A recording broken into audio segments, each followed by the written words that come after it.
তাহলে দাড়ির মধ্যে এমন কিছু নাই যে দাড়ি থাকলে আমি জান্নাতে যাব।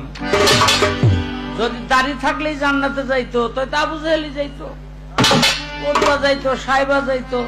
কি ফেরাউনের তো দাড়ি আছিল, নমরুদের দাড়ি আছিল, যদি ওরা বিপদে পড়ে রাখছে দাড়ি, কারণ তখন তো ব্লেড কেসে আসিল না।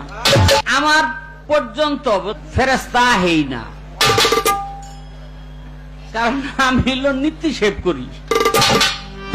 হ্যাঁ, তো এই জন্য জানে যে ও লোক ভালো না, অরহনে গিয়া কায়দা করতারুম না, ও আইতে আইতে দেখো কাইটা ধুইছি, বুঝলেন? এই জন্য আমার কাছে আসেই না।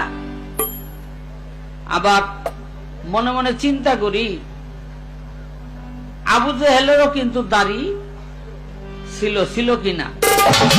আবু জেহেলেরও দাড়ি ছিল, আবু লাহাবেরও দাড়ি ছিল, হ্যাঁ, উতবার দাড়ি ছিল, সাহেবার দাড়ি ছিল, এটি সব দাড়িওয়ালা।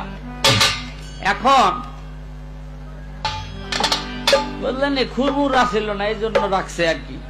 তো যাই হোক, দাড়ির কোনো বিষয় না। হিন্দুরও দাড়ি থাকে, খ্রিস্টানের দাড়ি থাকে, তো এই দাড়ির কোনো বিষয় না।